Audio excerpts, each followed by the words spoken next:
Bismillahirrahmanirrahim. Assalamualaikum warahmatullahi wabarakatuh.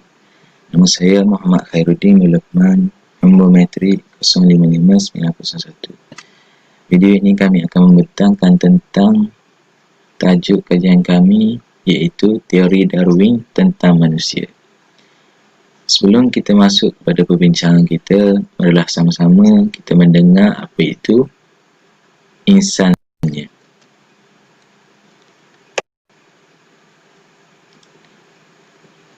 Konsep manusia dalam Al-Quran. Manusia dikenali sebagai manusia yang terdiri daripada dua sifat, iaitu material dan spiritual. Manusia juga adalah wakil Tuhan Yang Maha Esa di permukaan bumi, dan manusia ini adalah khalifah yang bertanggungjawab untuk memperbaiki permukaan bumi dan membangunkannya. Dan manusia perlu berusaha untuk mengembangkan masyarakat manusia dalam semua aspek kehidupan dan merancang segala yang memudahkan cara hidup mereka. Dalam kitab yang dikarang oleh Syekh Muhammad Said Ramadan Al-Buti mengatakan, setiap Muslim wajib mengetahui beberapa hakikat tentang manusia dan meyakini tentang diri untuk membawa makna iman kepada Allah SWT. Hakikat tersebut yang pertama adalah manusia adalah makhluk yang paling mulia dan paling utama. Manusia adalah makhluk yang paling mulia dan paling utama dapat dibuktikan dalam dua dalil, iaitu daripada dalil surah Al-Isra ayat 70 dan surah Al-Baqarah ayat 34. Kedua-dua ayat tersebut amat jelas menunjukkan kepada sahihnya hakikat tersebut. Tiada kemusykilan dalam ayat tersebut untuk menyekat kenyataan atau hakikat bahawa manusia lebih mulia daripada segala makhluk kecuali malaikat. Yang kedua, manusia adalah makhluk yang dijadikan dari segi jenisnya daripada tanah, yang membiak dari segi sumbernya daripada manusia yang pertama, iaitu Nabi Adam, kepada dalil yang benar dan mutawatir. Hakikat ini bukanlah ditentukan oleh manusia kesahihannya, akan tetapi kesahihannya di dalam Al-Quran. Kejadian manusia daripada tanah tidak perlu dibahaskan lagi. Dan yang terakhir adalah manusia dicipta sejak detik awal kejadiannya dalam bentuk dan susunan yang sempurna. Perbincangan tentang kejadian manusia yang pertama tidak juga termasuk dalam perkara yang dapat dibuktikan melalui kajian. Hal ini kerana perkara ini termasuk dalam khabar-khabar ataupun berita-berita sejarah tanpa campur tangan akal, iaitu ia adalah secara mutawatir tercatat di dalam Al-Quran mengenai penciptaan manusia yang pertama. Kita pergi ke subtopik yang seterusnya, iaitu Darwinism. Kita ceritakan tentang latar belakang Darwin. Darwin ini pernah menghasilkan sebuah buku pada tahun 1871 yang bertajuk The Origin of Species and Selection in Relation to Sex, di mana dia berusaha mengembalikan evolusi ke interpretasi mekanikal. Darwin memperoleh teorinya dari buku Population yang dikarang oleh ahli ekonomi yang terkenal, yakni Malthus. Bismillahirrahmanirrahim. Assalamualaikum warahmatullahi wabarakatuh. Ismi Muhammad Ammar bin Muhtar, Raqm Talib, Farigah, Hamsah, Arba'ah, Samaniyah, Wahidun, Sab'ah. Sa'ahbarukum An-Nazariyah Ad-Darwin. Ma ta'rif Nazariyah Ad-Darwin? Apa ta'rif teori evolusi Darwin? Tansu Nazariyah At-Tatawur Al-Biologi allati tawruha tasharrulu Darwin wa akhirun ala an jami'u anwa' al-kainat al-hayyah تطور من خلال الانتقاء الطبيعي للاختلاف صغيرة Maurusa. Ia satu teori evolusi biologi yang dikembangkan oleh Charles Darwin dan lain-lain, menyatakan bahawa semua spesies organisma berkembang melalui pilihan semula jadi bagi variasi kecil yang terwaris.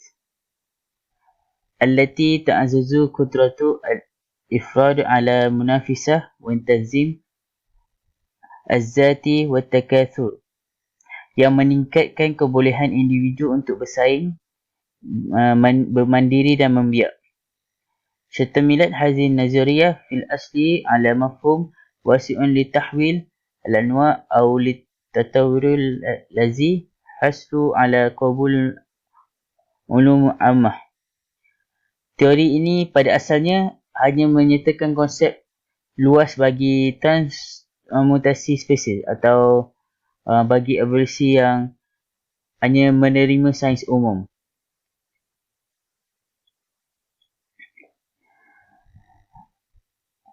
Nazariyah Darwin. Jadi apa yang ada dalam teori evolusi Darwin? At-tafkir hadza huwa al-insan min kurudi. Mereka berfikiran bahawa manusia ni berasal daripada kera. Inal faslu bainal ilmu wad din yahjabu ma'rifatu tarikh at-tabi'i. Persekerahan ilmu sains dan agama telah mengaburkan pandangan mereka tentang sejarah semula jadi. Kana aslaful basharu al-qurud allati tatawrat ila al-bashari al-mu'asirin. Dan mereka berpendapat daripada nenek moyang kita lagi adalah kera yang berevolusi menjadi manusia. Lal qurdati hamdun nawawiyun musyabahu jiddan lil bashari. Dan teori ini mereka sangat sokong kerana DNA kera hampir serupa dengan DNA manusia. La yazalu hunaka aibun huwa an nad'u al-musna' amaliyati tatawur al-qurud liasbahul insan al-hadis. Tapi apa yang menghalang teori ini disokong oleh secara umum kerana ada kecacatan, ada aib yang menjadi titik punca mengapa kera tu boleh berevolusi menjadi manusia. Mereka tidak dapat buktikan tentang itu. Hatta huna faqat, sampai di sini sahaja. Syukran jazilan. Assalamualaikum warahmatullahi wabarakatuh. Nama saya Muhammad Ashraf bin Muhammad Zailan. Hari ini saya akan membentangkan tajuk kritikan terhadap Darwinism. Menurut Dr. Abdul Halim Suwaidan, bahawa teori Darwinism telah menimbulkan banyak kritikan. Beliau telah membentangkan sebahagian kecil dari kritikan yang telah ditunjukkan kepada teori tersebut. Hari kita akan ceritakan teori-teorinya. Yang pertama ialah realiti kita saksikan sangat bercanggah dengan yang disebutkan oleh Darwin sebagai undang-undang, iaitu pemilihan tabi'i dan yang kuat itu kekal. Kalau kita tengok undang-undang Darwin mengatakan bahawa alam semesta berlaku peredaran zaman, akan tetapi masih tetap ada pelbagai peringkat, iaitu peringkat yang layak, peringkat layak dan juga peringkat yang tidak layak pada pelbagai jenis haiwan, kehidupan haiwan. Kalau kita lihat jelas bahawa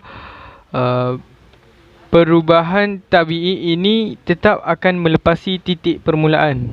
Walaupun lambat proses perubahan atau pemilihan tabi'i, titik permulaan ini masih ada sifat kehaiwanan yang khusus. Kita tengok juga yang kedua, kritikan ni ialah kita memang tidak akan petikai bahawa haiwan itu akan mati akibat daripada bencana. Dan juga tabiat, faktor-faktor tabiat. Faktor tabiat ni contoh macam seperti persaingan makanan. rebut makanan untuk mendapatkan makanan. Itu contohnya. Adapun pandangan yang diberikan oleh Darwin sangat bercanggah, iaitu dia mengatakan bahawa golongan-golongan yang lemah ini akan mati, bencana akan berlaku, dan golongan-golongan lemah ini akan dihapuskan, dan juga golongan-golongan yang layak ini ataupun yang kuat ini akan terus kekal hidup. Dr. Abdul Halim Suhaidan mengatakan bahawa ini adalah masalah lain ataupun pandangan ini agak pelik. Kenapa pandangan ini agak pelik? Kalau kita lihat, kerana semua perkara yang berlaku ini hanya adalah daripada kehendak Allah Subhanahu Wa Taala. Kalau kita tengok ada berlakunya gelombang pantai, air pantai ataupun tsunami yang berlaku, kemudian akan menghancurkan, dan bencana itu akan menghancurkan pelbagai haiwan-haiwan, manusia, dan mereka akan tergelimpangan di atas dasar-dasar laut dan sebagainya. Kalau kita lihat kat situ, golongan yang mati itu bukanlah golongan yang lemah, dan yang hidup tu pula bukan golongan yang kuat, tapi itu merupakan kehendak Allah Subhanahu Wa Taala, dan ianya bukanlah terjadi kerana proses pemilihan tabi'i, tapi itu merupakan kehendak Allah Subhanahu Wa Taala. Yang ketiga, pendapat yang ketiga juga, maut itu sangat bercanggah dengan apa yang katakan undang-undang pemilihan dan kekal ni. Kerana kalau kita lihat, maut tu sentiasa menghantui sesiapa golongan yang layak, kerana semua makhluk akan mati. Kalau kita tengok, ada ahli-ahli sains dalam bidang ini, dia menunjukkan kajian mereka, golongan yang mula-mula diserang maut secara tiba-tiba ialah golongan dalam peringkat biasa.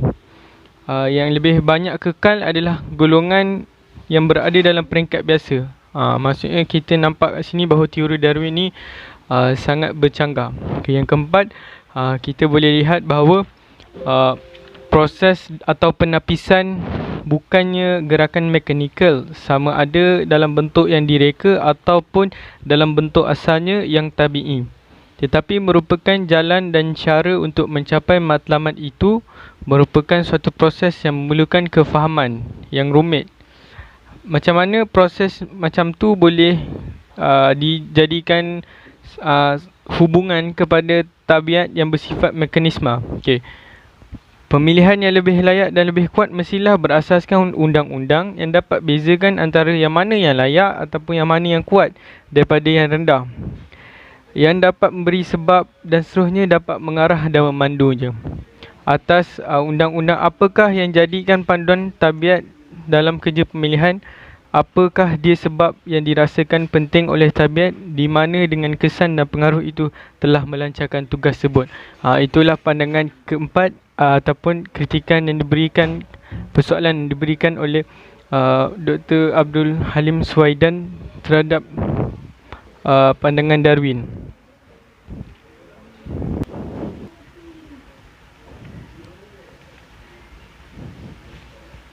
Yang kelima ni, kalau kita tengok, sepatutnya kalau nak menahan golongan daif ni daripada hidup, sepatutnya lebih mudah kan, tak perlulah dia nak bila dia dah hidup tu terus melepai ini. Tidak, apabila dia dah hidup, dia telah pun menjalankan tugas-tugas kehidupannya ataupun dia melakukan tugasan hidupnya. Lepas tu apabila alam tabi'i menyedari bahawa dia adalah golongan yang lemah, dia akan dihapuskan. Bahawa ni nak menunjukkan macam alam tabi'i melakukan kesilapan, lepas tu dia terus cepat-cepat tutup kesilapan dia dengan hancurkan golongan yang lemah ini. Yang keenam ni, kalau kita tengok, kalau betul lah prinsip pemilihan tabi'i itu punca evolusi dalam semua kejadian perkembangan, tapi kenapa kalau kita lihat haiwan yang lebih tinggi darjatnya ataupun lebih tinggi peringkat evolusinya tidak mempunyai daya pemikiran ataupun daya kekuatan ataupun berakal? Kalau kita tengok, kenapa kera dengan ataupun gorila ataupun orang utan sendiri tidak mempunyai daya kekuatan akal, macam mana sebagaimana yang manusia ada. Jadi itu macam benda yang sangat bercanggah lah dalam kalau kita tengok daripada kebiasaannya. Okey. Itu saja, terima kasih.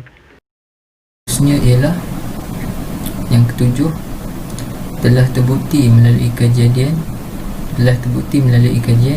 dan penyelidikan bahawa kebanyakan jenis tumbuhan dan jenis haiwan di Mesir tidak mengalami sebarang perubahan dari bentuk asal kejadian asalnya dalam jangka masa yang lama, dalam jangka masa berkurang lamanya. Keadaan ini dapat dilihat dengan jelas pada kesan peninggalan sejarah seperti yang terdapat dalam lukisan di batu, di gua, dan terdapat dalam bahan-bahan yang telah diawet ribuan tahun dahulu, seperti contohnya gajah purba, dan terdapat juga dalam hasil seni ukiran di zaman purba. Bahan-bahan peninggalan yang berusia ribuan tahun yang menunjukkan adanya persamaan yang sepenuhnya dengan apa yang ada pada hari ini. Bahkan hampir tiada perbezaan pun. Malahan terdapat pelbagai jenis haiwan yang susunan bentuk kejadiannya tidak berubah sejak zaman ais, walaupun berada di bawah pelbagai kesan dan pengaruh perubahan cuaca dan udara. Bahkan banyak jenis haiwan yang telah berpindah ke tempat yang jauh atau di muka bumi, iaitu hidup secara berpindah randah. Hal ini diakui sendiri oleh Darwin. Jadi akhir sekali, teori Darwin yang ke-8 dapat kita simpulkan sini bahawa pendapat yang dikemukakan oleh Darwin tidak lebih daripada suatu jenis pada pematian yang bersifat diskresi yang tetap. Beliau memerhati fenomena persamaan yang meninggi pada kejadian kehidupan, bermula daripada sel hidup pertama hinggalah ke peringkat spesies yang tertinggi, iaitu spesies manusia. Jadi hubungan di antara rantaian kejadian kehidupan ini dengan dakwaan bahawa kesemuanya itu lahir daripada asal haiwan yang satu adalah tidak benar.